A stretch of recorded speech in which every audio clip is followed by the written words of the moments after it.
Hello mga B! Kamusta naman kayo dyan? Luzon, Visayas, Mindanao at san mang sulok ng mundo man kayo. Ako nga pala si Rhea, ang trying hard filingero vlogger ng Laguna na madalas ay namamatay at bigla na lang nabubuhay dito sa Sokmed. Welcome nga kayong lahat dito sa aking vlogan. Cherries! Welcome nga kayong lahat dito sa little corner ko dito sa Sokmed. Alam kong Feb ibig na sa inyo dahil February na, pero dito sa aking for today's video, Pasko pa rin. Yes, super duper late vlog na nga to. Dahil nga memory keeper si ako, ia-upload ko pa rin to. Sayang memories, uy. Sa magtsatsagang manood, maraming salamat at sa ayaw mag next video ka na B, bahala ka sa buhay mo. Charis! Hello, Mare. Amin dito sa Sambayan. Ayos naman yung bag mo, Mare. Ang pangit ng outfit mo. Saan ka punta, Mare? Saan ka punta, Mare? Garap ng lalaki. Baka meron ako dyan makitang guwapin. Mare, maganda ka ba, Mare? Sinong kinakawayan mo, Mare? Lalaki rin na, nagja-jogging na. Type mo ba yan, Mare? Diyos ko po. Model mo na.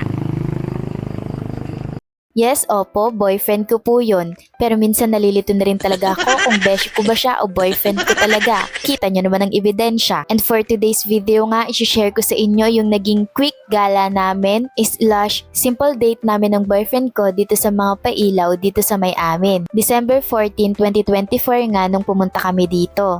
Pagpunta dito, kasama nga namin yung kapatid ko at yung kaibigan niya. Anyways, balik tayo dito sa pailaw dito sa may amin. Dito nga lang to sa loob ng campus ng University of the Philippines, Los Baños, Laguna. In short, UPLB kung tawagin. Tuwing sasapit ang December at malapit ng mag-Christmas, every year ay nagsiset up sila ng mga ganitong pailaw, and every year iba-iba yung design nun. And every year din ay hindi mawawala yung mga giant Christmas tree dito. Kagaya nga ng giant Christmas tree na yan. At in fairness, ang ganda ng setup at design nila this year. Medyo against the lights lang yung camera ko, pero maganda talaga siya lalo na sa personal. Dahil malapit lang to sa lugar na kanalakihan ko at pwedeng lakarin, naalala ko nung mga bata pa kami na inaabangan namin to every year. May mga stalls or booth din kasi dito na pwede kang bumili ng pagkain, pero kahit na wala kaming pera dahil mga bata pa kami at walang sari-sariling trabaho, pumupunta kami dito makita lang ang mga pailaw na ito. Dahil nakasanayan namin na pumupunta dito every year, kahit nadalaga na ako ay daladala ko pa rin yun, kaya pumupunta ako dito talaga every year. Yun nga yung ilang mga pailaw dito sa loob ng campus, pero dahil open area to or parang open campus, meron pa siya sa iba't ibang side or lugar or part nitong campus. Medyo malawak din kasi tong campus. Mula sa pinanggalingan naming pailaw kanina, dumiretso nga lang kami at sa paitaas banda ay nandito nga tong mga booth na to. Kung taga-LB ka at pumunta ka dito nung malapit ng mag-Christmas, alam mo kung sang banda nakalagay ang mga booth na to. Maraming ang iba't ibang klase ng pagkain at inumin ang mabibili mo dito. Yung iba meron ng kanin na may kasamang ulam, yung iba parang mga snacks like corn dog, fries, mais with cheese, sisig, milk tea, at marami pang ang iba na hindi ko na matandaan kung ano pa ba. May mga Japanese foods din, ganyan. May mga ihaw-ihaw din. Kaya naman mabubusog ka dito kapag tumambay ka dito sa mga pailaw dito.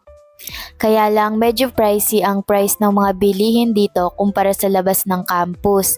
Kaya naman kung gusto mo pumunta dito tapos on the budget ka lang talaga, pwede naman na bumili ka ng pagkain sa labas ng campus tas tambay ka dito sa mga pailaw dito. Chill, relax, picture-picture, ganon. Medyo maraming ang tao nung pumunta kami dito kasi siguro mga around 7 or 8 to. Kaya naman di rin kami makapag-video ng ayos kasi ayaw naman namin silang isama sa video nang walang permission galing sa kanila. Syempre, respect na lang din sa privacy nila kasi hindi naman namin sila kilala. Noong mga time na yan, inikot na nga lang namin yung mga booth dyan para makita kung ano-ano ba yung mga meron dito. At syempre, naghahanap na nga rin kami ng mabibili namin na hindi naman ganun kamahal at nakita nga namin tong buy one take one na milkshake 2 for 120. Kaya ito na lang yung binili namin dahil 4 naman kami. At habang nag-aantay ng in-order namin, sabi ko nga sa boyfriend ko na mag-iikot lang ako para mag-video kung ano pa yung ibang meron dito.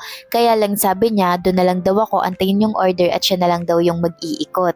Kaya hinayaan ko na lang din siya. Hindi nga lang mga pagkain yung mabibili mo dito dahil meron din mga souvenirs kagaya ng mga crochet na yan. Diyan na nga lang din ako bumili ng souvenir at ang binili kong crochet dyan ay yung paa ng aso. At meron nga din ditong mga sapatos, damit, yung mga plato na Japan made yata yan. Tapos kung gusto mong magpa-henna tattoo, meron din dito. Meron din mabibili ng mga stuffed toy, pangbigay sa mga anak mo, kapatid mo, pamangkin mo, or sa girlfriend mo, or boyfriend mo, or sa best friend mo. Yan, marami pamibili ng stuffed toy dyan. Pagkatapos nga namin makuha yung in-order namin na milkshake, ay humiwalay na rin sa amin yung kapatid ko at yung kaibigan niya dahil may iba pa daw silang lakad. At palabas na nga sana kami dito sa mga booth na to at pupunta na sana sa ibang part ng campus at sa ibang mga pailaw pa dito, kaya lang napadaan kami dito sa may henna tattoo. Magpapa-couple henna tattoo sana kami, kaya lang wala kaming nagustuhan, kaya nag-exit na lang kami.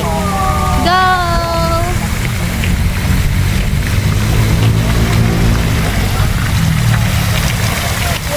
Tingnan mo sa mga fountain.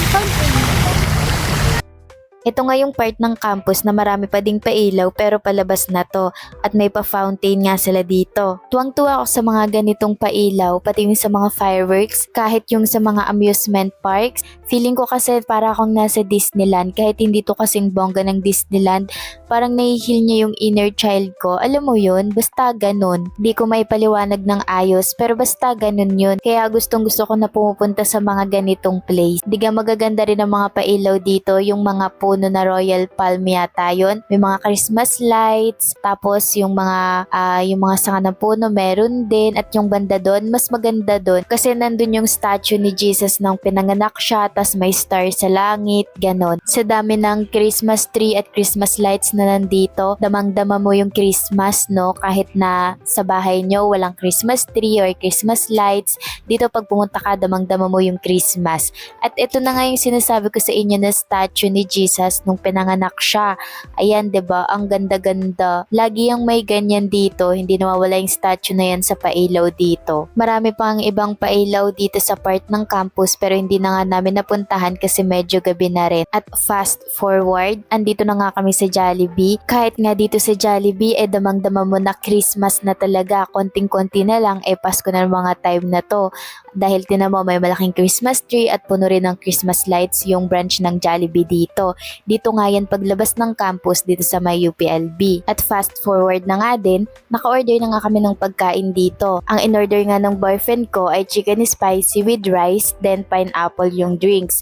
At ako naman ay itong chicken na may kasamang spaghetti at fries. And syempre may drinks din. At sabi ko nga ng mga time na yan sa boyfriend ko, cheers kami. Kaya naman ayan, nag-cheers kami. Hindi na nga lang din ako nagkanin, nag-spaghetti na lang ako dahil bago naman umalis ng bahay ay kumain ako, kaya pakiramdam ko ay busog pa ako. Tapos nag-milkshake pa kami dun sa may mga booth kanina. At yan nga, sabi ng boyfriend ko dyan, video lang kami for the vlog, ang person, yan, ganyan lang. 'Di ba may 5 language ang love? Yun yung affirmation, action, giving gifts, and di ko matandaan yung dalawa pa.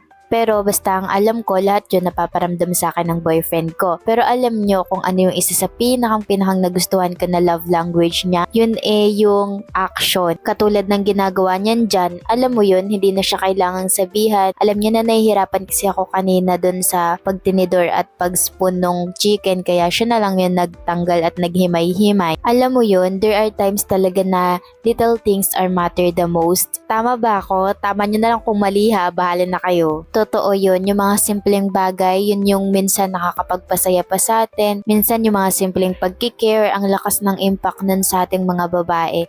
Kaya thankful ako na meron akong siya na nandyan palagi sa tabi ko. And di niya rin naman ako masisi kung ba't na-spoiled ako sa kanya sa mga ganyang bagay, kagagawa niya rin naman. But you know, I really love the way he cares me. Sa mga simpleng bagay na yon, dun ko mas nararamdaman na grabe, sobrang mahal talaga ako ng taong to, di ako nagkamaling ito yung pinili ko. And sobrang thankful ko kay God kasi grabe, all in package tong binigay niya sa akin. Bagay na palagi kong ipinagpapasalamat sa kanya. Anyways, ang dami ko ng drama, ang dami ko ng hanash, pinaghimay lang naman ng chicken. Uy! Tinake out ko na nga yung spaghetti at fries ko dyan kasi hindi ko naubos kasi nga busog pa nga pala talaga ako. Dito, di ko alam na vinivideohan ako ng boyfriend boyfriend ko kasi ang alam ko nakalabas na kasi kami nito pero bumalik ako kasi nga nag-CR ako. Tapos bumalik din pala siya tapos vinidiuhan niya ako. Bumalik nga pala kami dito ng loob ng campus kasi dito rin kami dadaan pabalik kasi dito nakaparking yung motor namin. Medyo naglakad pa kami ng konti tapos nagtingin-tingin ng mga lights. Nung medyo napagod na at nag-decide na kaming umuwi, tumambay muna kami dito saglit. Umupo kami dyan sa isang gilid dyan sa may magandang lights tapos dito namin kinain yung tinake out namin na fries at nagkwentuhan, nag-relax tapos in-enjoy yung moment namin together. Madalas kapag gumagala kaming dalawa, hindi talaga magastos yung gala namin. Simpleng ganito lang, masaya na kami. At yung totoo din naman kasi, wala din talaga kaming malaking budget kapag gumagala kami. Aware naman kasi kami syempre pareho na marami kaming bills na binabayaran kasi nagre-rent kami ng bahay, may installments kami ng motor, yung pang-araw-araw na gastos, and marami pa kaming ibang bagay na binabayaran. Kaya naman, kahit mga gantong simpleng bagay, masaya na kami. Ang mahalaga naman kasi yung napapadama namin yung love sa bawat isa. It's not about the money naman all the time eh. Sometimes it's about the bonding, the effort, the care, the love, and the contentment.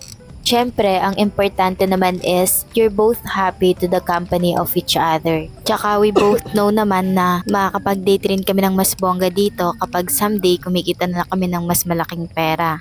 Siyempre sa ngayon na hindi pa, makontento na lang kami sa kung ano yung nandyan, kung ano yung meron, at kung ano yung kaya namin. Makakampi yan sa buhay kasi eh. Doon nagkikita na pa doon.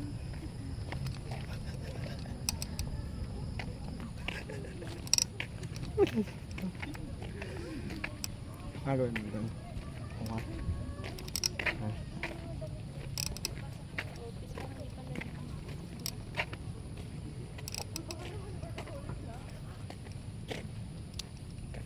Dito, picture.